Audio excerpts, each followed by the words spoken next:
Disruptors and curious minds, welcome to another episode of Thinking on Paper, where we take you, the curious-minded individual, the disruptor, building the new future of the world behind the scenes of the latest and greatest new technologies that are out there. Not just tech for tech's sake, but tech to figure out what it means for you, what it means for your work, what it means for your family, what it means for the world. It won't always be easy to listen to, but it will always be interesting, and it'll always get you thinking up here. My name's Jeremy. This is Mark. Mark, what are we learning about today? We're learning about AI and blockchain. Jeremy, our listeners are going to be learning how one technology can help the other, how AI could solve some of the challenges of blockchain, how blockchain, perhaps more importantly, can solve some of the challenges of AI. We're going to be talking about Web3 marketing on this show. And we've spoken to a lot of people in blockchain. We've spoken to people about personal fitness, logistics, art, music, IP, authenticity, provenance, all these really good, great benefits of blockchain technology. But unfortunately, it's all hidden beneath a veil of inept marketing. It's all barricaded behind tech jargon that 6 people in the world understand. And today's guest, Diego Borgo, is going to give us his blueprint for a new type of Web3 marketing that's going to change how brands think about it. Outstanding. Well, that's a thread we've been talking about a while. I've been exploring Web3, the early iteration, the phases, the failures, the reboots, the technical jargon, the disconnects. So now we're looking into the future. We're looking still at a collection of technologies that has an interesting potential to me, but still hasn't all come together. So without further ado, Diego Borgo, welcome to Thinking on Paper. Thanks for thinking with us today. Coming to you from Portugal. Diego, how you feeling today? I'm good, brother. Thanks for having me, man. I'm stoked to be here, and I love the jazz you guys are already playing in the back there, so let's go. Very cool. It's almost like Diego knows the hot buttons before I've even asked them, speaking of jazz. There you have it. So, Diego, we like to start with a question that is relatable to a lot of people when you're talking about something complex. So you have an older relative and a few friends at the table that are non-technical. You guys are getting ready to break some bread, have a great meal, and they ask you, what is this Web3 stuff all about? What is blockchain? How do you explain it to them simply and succinctly to get them a little bit ahead of the curve? Yeah, I would say don't even bother about it. Just think about something else. Wow. I'm joking. Yeah, I love that. Hey, that's kind of a fun answer, man. But here, well, I'm gonna push you on the challenge. No, I'm joking. I love this space and these industries. The thing I keep going back to is you should be seeing those type of technologies as nothing else than an evolution, right? It's just a little evolution, piece by piece, part by part. It keeps going forward, like everything else, like your car, things that you use at home, cell phones, like things just keep evolving a little bit. And everything is focused on giving people better experience, saving time, or any other type of utility that, humans are designed for, to go after. Keep things very simple, right? We don't need to be, we're building the rock science. No, fuck that, right? It's as simple as that, which is just a little evolution. The internet is going to keep evolving forever in different parts. I break that through in 3 specific areas. The first one being the interface. The interface of the internet, the way we connect with the internet has been evolving throughout the time. We started with chat rooms, we started with ICQ as a messengers, and now we're here. We have audio, we have video, we have all different types of engagement, how we connect. We're all in 3 different countries right now and feels that we are very close connected right now. So that's one part of it, which keeps evolving. Immersive experience is a good example of that. Augmented reality. I put that under the Web3 bucket. The second pillar there is the database, how information is transmitted, how it goes from A to B, and that can be data, that can be money, that can be any type of information. And the big evolution here where blockchain is nothing else more than that database is that this database is now decentralized. This database is now running to millions of computers all over the world, and it's much more secure by doing so because nobody can take it down. It doesn't belong to one entity. Plus, you have transparency so everybody can look on what is being transferred left and right. And then the third part of that is the logic, is the language, the way that things react, if this, then that. The input you give gives another output, which then, I play a lot under the AI element right now, of course, which AI is evolving the logic of the internet, the logic of how we interact with content, how we interact with services within the web. If you think about your phone, the way your phone works is because there is a stack of technology that is put together in it that makes your phone be what your phone is. And the internet is the same. And if we claim that Web3 is the next evolution of the internet, it cannot just be one stack of tech. I think that makes a whole lot of sense, and it's relatable too. You mentioned infrastructure a few times, and I want to go into this pretty quickly because you were involved in some pretty cool projects on the early onset of Web3. I've always thought of the most compelling aspect of Web3 to be this idea of audience infrastructure, to have these purpose-built highways directly to members of your audience to enable not just one-way communication, but Mark and I call it, bidirectional value exchange. I can send stuff to the brand can send stuff to me, and we can contribute together. We all want to contribute. That's meaningful. That's humans. Question for you related to this first wave of Web3, and I'm wondering if the brands could have done it a little bit better in the fact that most brands charged for their NFTs early on, and that was their moment of engagement with Web3. Given the fact that it's audience infrastructure, digital products aside, should that have been a free thing, a highway for audiences to jump on without, a heavy investment? 100%. Yeah. So for the sake of the audience, I spent the last 4 years working with the largest brands in the world, from Adidas to Porsche to Salesforce to Unilever to Mastercard, all of that, bringing that into this industry. So I know exactly what you're talking about. I couldn't agree more with you guys' thesis. I would add to that all those major brands from a retail perspective, they're all going to C now, right? Direct to consumer has been the biggest movement that all those brands have done. I spent 40 years within Adidas helping them shape that infrastructure aside of blockchain. D2C is nothing more than cutting the middleman, right? It's nothing more than getting the brand to talk directly with the customer and getting them closer than ever, so you get to learn everything the customer wants and you shape your offerings to that. I think that within your guys' thesis, blockchain, Web3, NFTs is that on steroids, right? Because you're literally going direct to them. You can get input, you can prove where they've been, you can prove what they've done. And a lot of those brands that came to the space, within the realm of the Fortune 500, there was 300 plus brands that entered this industry, which is quite mind-boggling if you think about it. Majority of them, 95% of them, came with one thing in mind. We want to make money. We want to drive revenue. We want to extract money as quick as possible because it's a product. That's what we do. We sell shoes. We want to sell NFTs. We sell cars. We want to sell NFTs. So NFT became the product and not the enablement layer on how brands can get closer to customers. And that's the biggest problem why most of them fail. I'm going to push back on a bit of that. I'm going to push back first on what Jeremy said about should they have been free. No, I don't think they should have been free. I think, like everything, it depends. A lot of my early work in Web3 was working and writing for LVMH, explaining a lot of the luxury NFT activations that happen. NFT by Tiffany, for example, and the Louis Vuitton case.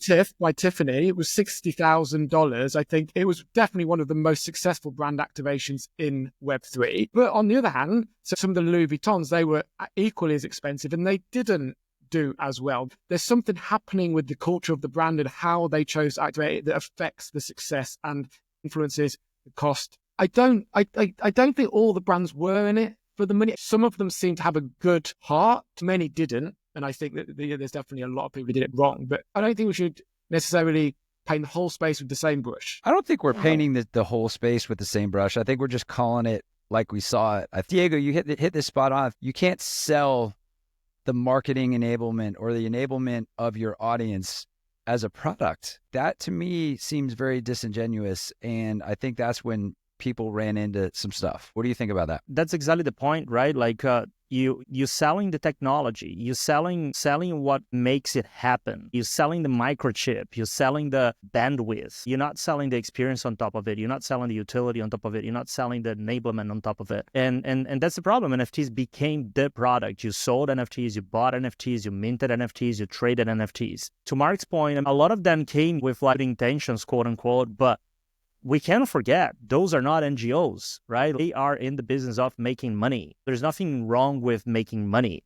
There is ways on which you can make money that can be thinking on the long term, and there is ways of making money that you can think on the short term. Majority of them fought on the short term. And that's the classical case of innovation led by marketeers. I am a marketeer by heart. I've been a marketeer since I was 15 years old. I'm 36 right now. So I'm putting myself as part of the problem.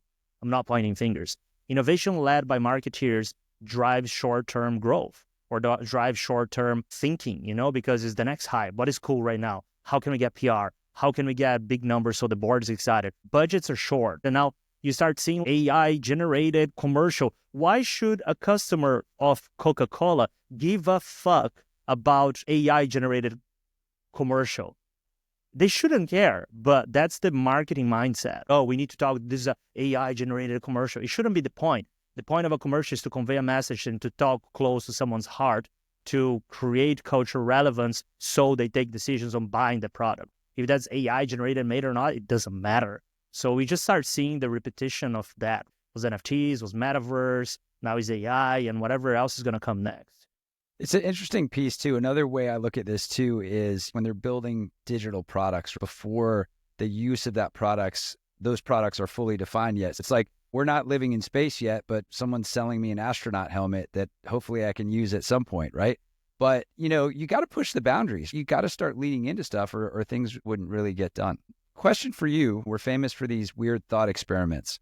So I watched one of your talks where you put together these 5 steps to see the unseen, which is really cool. I want to highlight the framework, and you guys can watch this talk that Diego has. We'll post a link in the show notes, but his framework: present the undeniable change. Number 2, who are we against and what are we for? 3, show the promised land. 4, present the counter movement. And then 5, actually build the movement. So he talks more about these in his talk, but I think it's really interesting. You got to find that through line, right?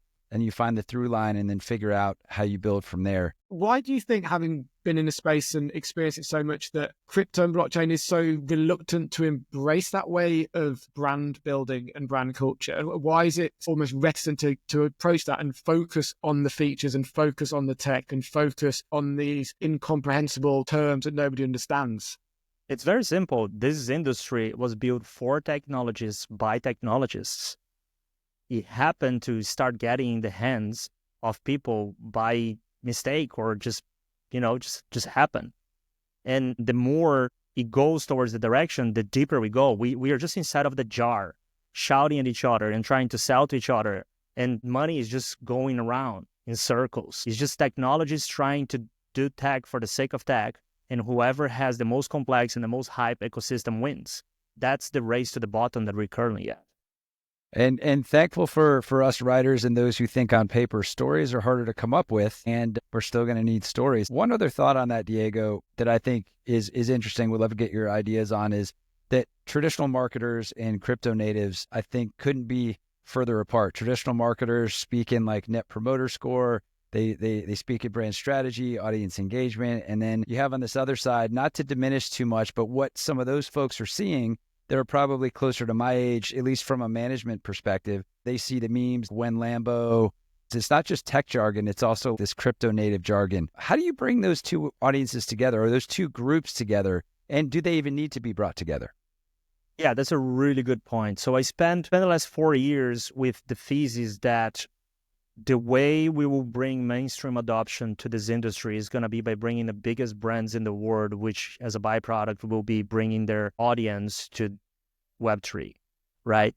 And as we already touched upon, it wasn't very successful at scale, right? And I think that one of the core elements of why it wasn't successful is because, one, we are not building applications for a daily user or applications that, the average Joe can see value on. Very few of them exist today. And 2, we are not meeting people where they're at. And we are trying to onboard.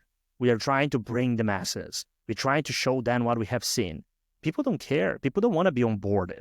Nobody got onboarded to ChatGPT. People downloaded, saw one simple bar, typed a couple things, an entire world opened up in front of them. It changed their life and their perception. And they're like, oh yeah, I'm going to pay $20 for it. It's a very different approach, right? Now, my new thesis, which I've been spending the last year on, is going the other way around. Is how do we get Web3 companies that already have found product market fit, that have already working applications that do solve a real world problem, and how we go the other direction, how we go mainstream, how we meet people where they are, how we show them how that can improve their life, how that can give them a better experience, right? So a lot of what we've been talking about is exactly that, is this industry is so inside the jar, is so focused on the tech jargons, is so focused on the hype, is so focused on cycles, right? We're still talking cycles all the time. Bear market, bull market, bear market, bull market, bear market, bull market, right? Which is not long-term thinking, which is not let's build something sustainable. A brand is long-term thinking. You don't build a brand overnight. Nike has been doing what Nike is doing now for 40, 50 years. Right? It's the same thing, just cutting through every day.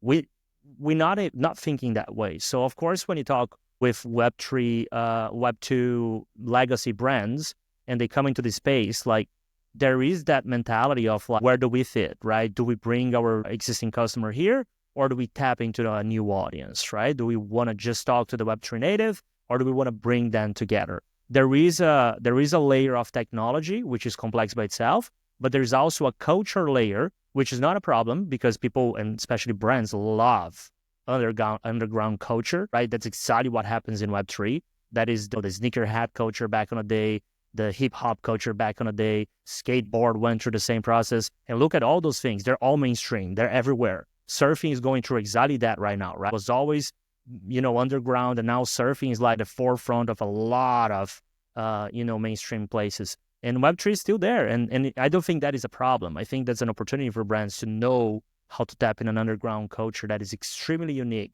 and very rich. The problem is, do we bring our audience here, or do we build a separate branch of our brand to tap into this, be early, and to build something sustainable for the long term? That's a lot of times the question that I'm getting asked.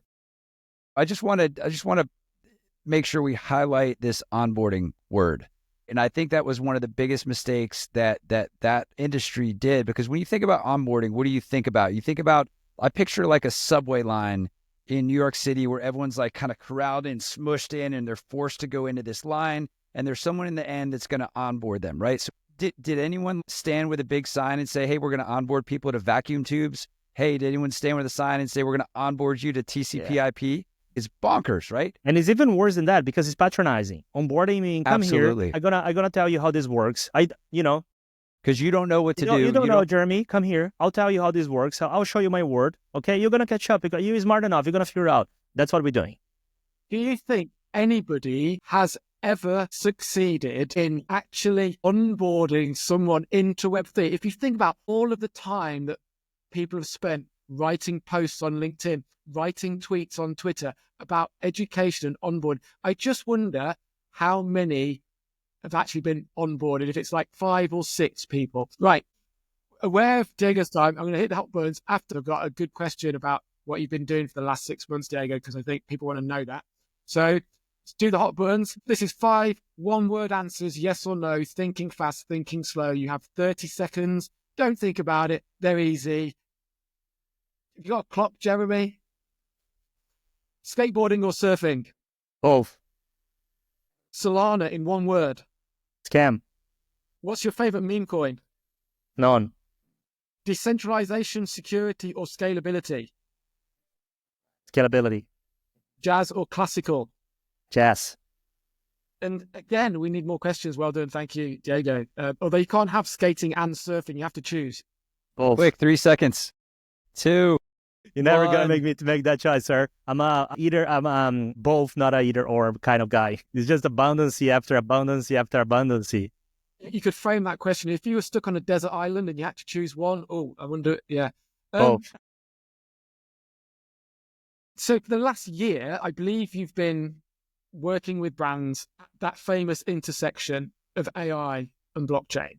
And my first question is, in the last 6 months, having been exposed to all these brands and doing all these cool things, what have you changed your mind about regarding AI in the past 6 months that you didn't think you would change your mind about? What I changed my mind? I would say that I changed my mind because I got exposed to more facts. So my initial hypothesis with AI when I first got in touch with it and I started playing around was, this is exciting and I think it's centralized, but it might not be a big deal. And the more I start playing with it, and the more I start going deeper into the rabbit holes of decentralized AI, the more I realize the size of the beast, right? Simple example, look at Gemini. When we start seeing all that woke content coming out of it, you go and prompt, me create an image of a Viking, and then they would have like, an African-looking Viking or an Asian-looking Viking, and people are just like, what the fuck you guys doing, right? And then DeepSeek lately came out, and everybody was playing around. Everybody's so excited, almost crashed the stock market. Crypto went down because it's going to replace ChatGPT and NVIDIA's dad and all that drama that, happens in the macroeconomy nowadays and everything that happens. And as soon as you went on and start like questioning about the Chinese government or some cultural movements that have happened within China, it would just go left or go right. Oh, let's talk about chess. No, I want to really know what is your opinion about the current politics in China. Do you want me to solve mathematical problems for you? The thing which is ringing huge alarm bells inside of me right now that has accelerated the way I've changed my mind more and more is that whoever controls the AI controls the truth. Whoever controls AI controls the truth. And we are going more and more towards a world where AI is going to be extremely centralized.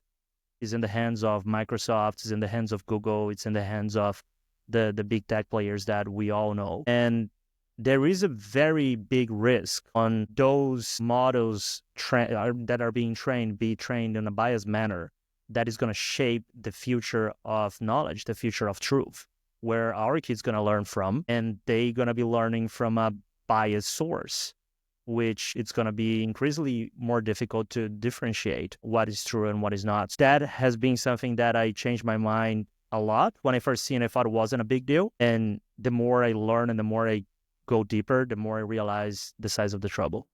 Sounds like an advert for our book club, Jeremy. And that's exactly like what we've been talking about. Well, even a callback to conversations we've had with Reid Hoff. Was it Reid? What's his last name? Reid Hoffman.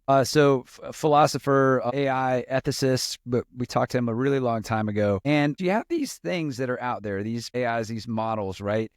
I always thought like a great way to do this with blockchain, so you can't change it. You can't change it at all. Whenever an AI model is built, you actually have to basically point whatever you're pointing to the data sets and say, hey, this is trained by this data set, this data set, this data set, locked in, stamped in blockchain, so you can always see it, can't be amended, and the people can actually go critically think for themselves and look in the data set. Yes, cumbersome. Yes, the AIs won't develop as fast, but that could be a really interesting way to handle the whole, whoever has it has the truth. There's some transparency. If it's a public blockchain. Yeah, there's a lot going on already within that side of the industry. Decentralized AI, it's been around already, and it's very early infancy, and who knows whether it's going to scale, whether it's going to work or not. But there is, if you keep the same fundamentals of Bitcoin when it comes to a tech standard, like the peer-to-peer element of that, the nodes, the stability of the network. Of course, speed is one of the biggest troubles you're going to be looking into here when it comes to scalability for sure. But and immutability, which you already touched upon. The fundamentals are similar there. You can do peer-to-peer LM training where if 300 people thumb up and say that information is true, then it goes forward. If it doesn't, then it's sort of like almost like mining, right? If you were able to solve that equation, then it goes forward. If not, it doesn't. There is a way to obviously tap into that. The element of being decentralized, which means, nobody can take it down, which of course is the beauty of Bitcoin itself, because nobody can shut it down. And if someone would be able to, they would have done already, because it's worth a lot of money right now to do it, and nobody has done. And also there is this element of the transparency of seeing where the information is coming from. Who is interested to be that information is being transmitted forward, or it's seen as true, right? So you're able to sort of like to track back to that. So I'm excited about it. I definitely think that there's a lot of elements in it that make sense, but my concern within our industry is that a lot of things that make sense don't fly. It's just the pump and dump, and it's just the memes, and it's just the bullshit that goes and get legs and go forward. So I'm not sure how far it's gonna go, but I'm really, really fascinated by learning as much as I can about it, because I think it's a big deal. Yeah, it's super interesting. That also the scary part to me is, I always like to find that thread that you can kind of pull on and tug on. And the biggest thread that's going to have the biggest impact, and it's so simple. Humans love shortcuts, easy buttons, right? They love when something lands on their plate, including me, all of us. We're in this group. Something lands on your plate. Yeah, what's the quickest way I can get it off my plate? And we don't hold space to critically think. That's the biggest danger, because people start relying on these models because they're, it's Google. I put all my stuff on Google Drive. I'm good. My email's with them. I search them every day. And not to pick on Google, there's plenty of others, right? But how do we manage that as a society? That's the big thing for me. Well, we need catalysts, right? We need global wide catalysts that display that certain systems are broken. I think everything that's happening in the world right now, not to get political, is exactly that. It's a reaction to what has happened within the last 8 years. And then a lot of people are just like, oh, wait a minute. What? Like, we need to figure out something out of this. I don't think this direction is the direction should be going. Maybe we need to go that direction. Those catalysts are needed. That's how humans are. If you're not getting at the edge of extinction, you're not really bothered about it. But once you get close to it, then you're like, oh, okay, we need to figure out something else so we keep existing, right? And I think we're going to need to get to that point with AI too, to be able to find what the line on the sand is. We're going to need to cross it. Disruptors and curious minds, something to keep in mind too, the broken system. We talk about broken systems. We talk about calcified systems, just systems that have been in place for so long.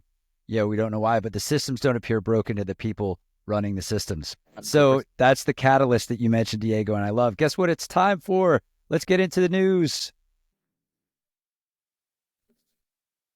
God, those graphics. I think it worked.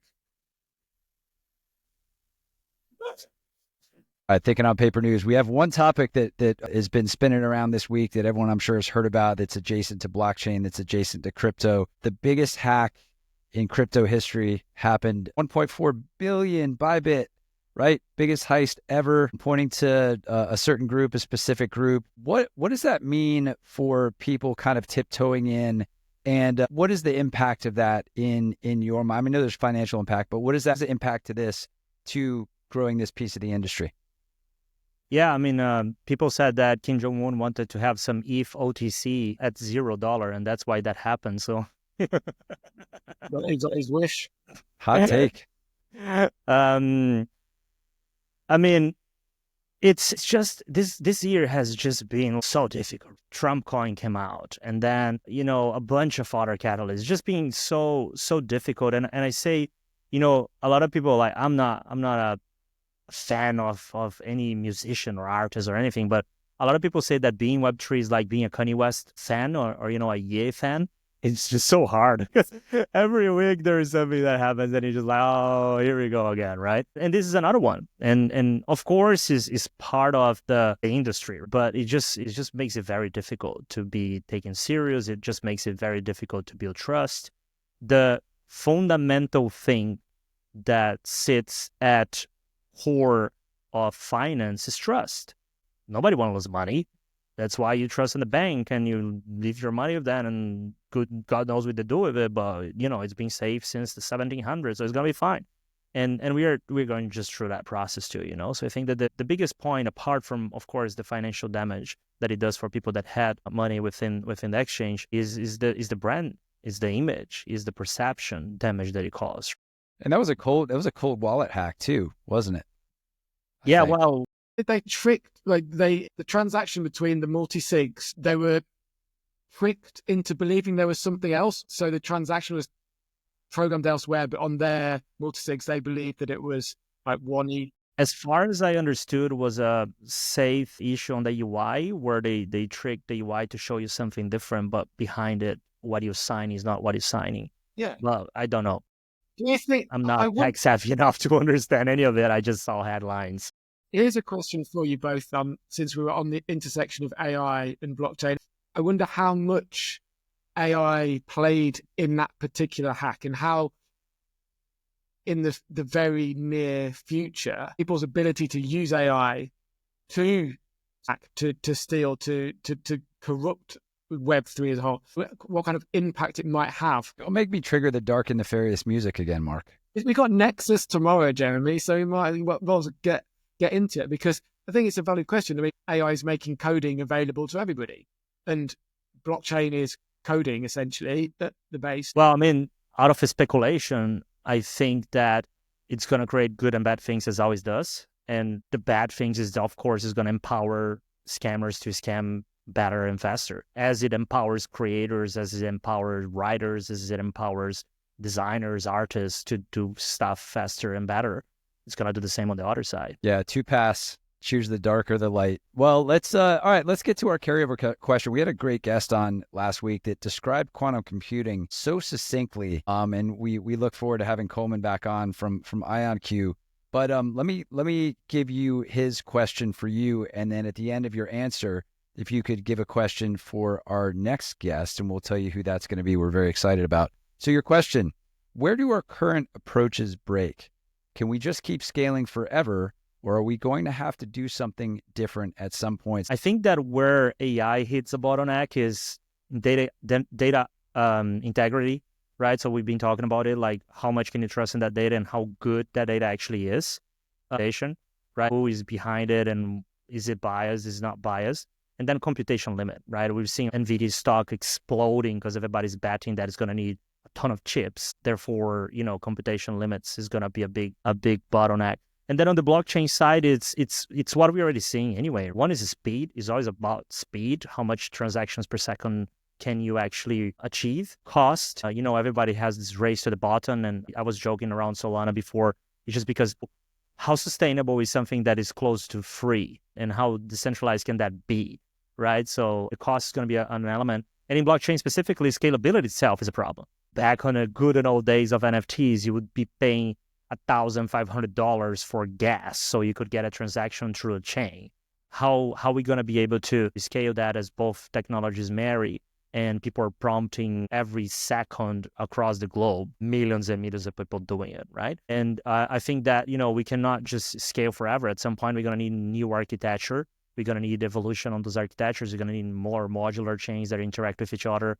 We're going to need zero knowledge proof base that will give people the privacy, ensure privacy behind the scenes as well, which I think is extremely important within every on-chain activity. And also we're going to need less biased AI models, but also that can sustain and process more data. So I think that one thing comes hand on hand. And as always, as long as there's money behind it, it's gonna keep evolving. Sure is. Good stuff. So our next guest, you'll like this, Diego. Our next guest is Ajay Patel, head of product at WorldCoin ID. So, nice. Question for Ajay: what would you ask him? You might have heard already a lot of what I have to say throughout the show and the way I think about some things. So the thing I'll be the most excited to know is that I really see this concept of UBI, Universal Basic Income, coming out of like different versions, right? It became. Do you know that meme that the guy has a sticker on his hand and there is like a tube that is leaking water and he's just like putting this sticker on it? It's a very famous meme, which essentially is like a quick fix for it, right? And UBI has been posed as the quick fix for AI going at scale, right? AI is going to replace everybody. So solution for that, boom, is Universal Basic Income. So if UBI will become the norm, and then a biometric identity is what's going to be differentiating whether you are a machine or a person. What are the risks that come with it? Because it's going to be a centralized control where governments and corporations could impose conditions for people to be qualified to be able to get that UBI, to get that money from it, right? And how does WorldCoin ensure that participation becomes voluntary and doesn't become a tool for excluding or coercing people out of the system? So I'm going very far with that, but like mischief. You might have just put together a whole episode outline right there. That is a super intriguing question, and I can't wait to hear what Ajay says about it. I definitely want to tell you, Jeremy, that for our show with WorldCoin ID next week, you actually have to go find an orb and have your eyeball scanned. I'll go see where one is. Then I think there's one near you. All right. As long as I don't. Fortunately, there's none near me. As long as I don't end up like Tom Cruise's character in Minority Report, get my eyeballs replaced and all that stuff. All right. Well, before we dive too deep into the darker side of things, Diego Borgo, thank you so much for joining us today. I think we had a fantastic discussion on where Web3 came from, maybe some things that we could do as participants in the industry to help communicate the next version of it that is helpful, that is accessible, that is doing things that will make transactions better, experiences better. Thank you so much for joining us today. Mark will hit everyone with links. Come see us again, and thanks for joining. Thanks for having me, guys. Really appreciate it. Yeah, thank you. All right. Backstage, just me and Mr. Fielding. Stage, VIP, access, all areas. Just if you're still here, thinking on paper. Not if you're still here. They're still here. They're still here. You are still here for the good ones. Thinking on paper.xyz to learn more about our guest next week's WorldCoin. You'll also find information on the guests after that. We've got David Bianchi, Hollywood actor, Film 3, Web3. We have the mighty famous Kevin Kelly coming on. So we've got some great guests. Thinking on paper.xyz. You can catch up on all the shows you've missed, all the shows that are coming up, and join the book club and come read books with us. So Web3, marketing, AI, brands, what are you thinking? First thoughts, Jeremy? The strategy framework is really interesting to me.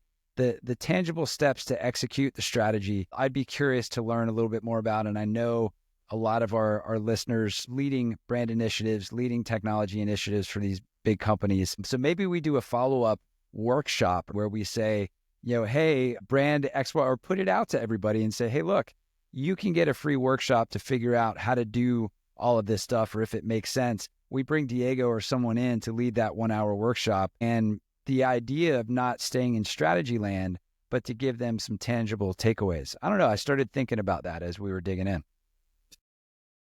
Yeah. What did you come away with? I liked his answer on what he'd changed his mind about AI and the impact and the importance. I think he called it a beast at one time. And I think that's a very astute analogy. And I think we can extrapolate out if he's thinking like that and he's working with all these Fortune 500 brands, I think like Shell, Adidas, Prada, Mastercard, VW, Porsche, some of the brands he's working with or has worked with. That thought is percolating very quickly around the world of business.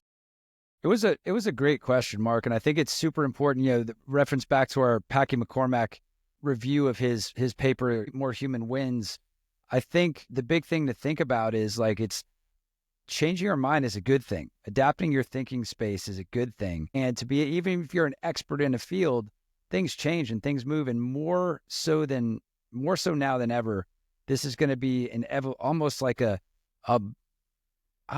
quarterly evolution of our place and our position in this technology as we move forward as individuals. So I thought that was a really cool question. Yeah. Well, thank you. I want to ask Kevin Kelly that question because I think that I kind of like to ask him that question in two parts. Like in the last 6 months, what's he changed his mind about AI? 20 years ago, 25 years ago, when he was just starting out at Wired, he's probably got some impactful, powerful ideas there. But how can you not change your mind about AI at the moment if you've got your eyes open, if you've got your ears open, if you're listening to the whispers of the universe? Then here's has to be. Here's why people don't change their mind, because remember what we talked about, humans love shortcuts, right? And when we find a trusted source for our information, that information becomes our information. If you say something counter to information that I pulled into that is now stamped with Jeremy's information, it becomes an ego thing. I defend it no matter what. I'm not open to listen to you. I'm trying to win the battle. And that's literally half the challenge of the world today, just all encompassing, is if we could do better about that. So it's not as easy to change your mind. We'll have to be curious. People will have to be open to new ideas and recognize when shortcuts, like Shane Parrish, our book club, Thinking Clearly, we outline all of this stuff. I think we would all be better off. So going back to what Diego was saying about that, do you think that plays a part in this broken Web3 marketing in culture that's afflicting the industry, that people are just, by changing how you approach brand building and culture building in blockchain, you have to change your view of the world and your view of how things work. And that's very hard, like you say, for people to do.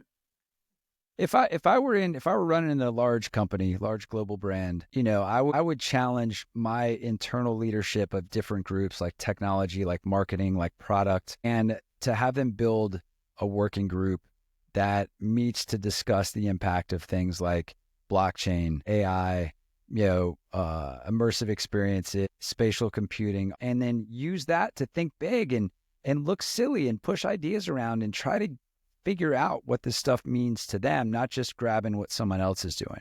So that's where my head went on that one. So it's a nice sound bite from Diego. I liked his, is Web3 not learning really from the information that's available to it, that it has to shift this marketing viewpoint? And he said that because blockchain was a technology created and built by technologists for technologists, by technology for technology. And I don't think much has changed in the 10, 15, 20 years since it was first. So was the internet. Internet was the same thing. Well, that was my question to yeah. you. Was the internet? But Bill, like, you're a bit older than me, so you probably remember easy. You remember, like, if you probably remember the shift from Netscape to a useful, entertaining internet. It didn't take as long as blockchain is taking now, did it? Or like, what were those time spans like? Well, I think the internet provided unique access to things that you weren't able to access before. So there are a couple of moments that I recall.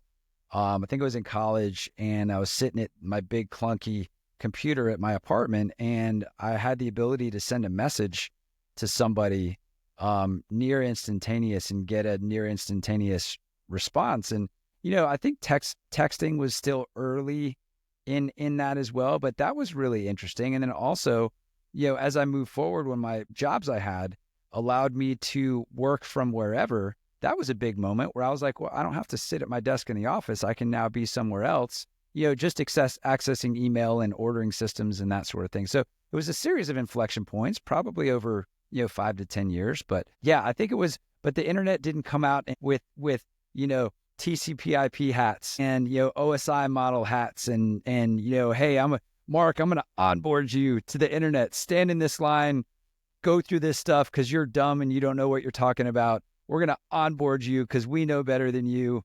That's the difference. We are rabbit holing, man. We need to wrap this up. Note to future Jeremy as well. So again, to Kevin Kelly, we should have this conversation. Can we get some virtual backgrounds in here? So like, we start the conversation in 1991.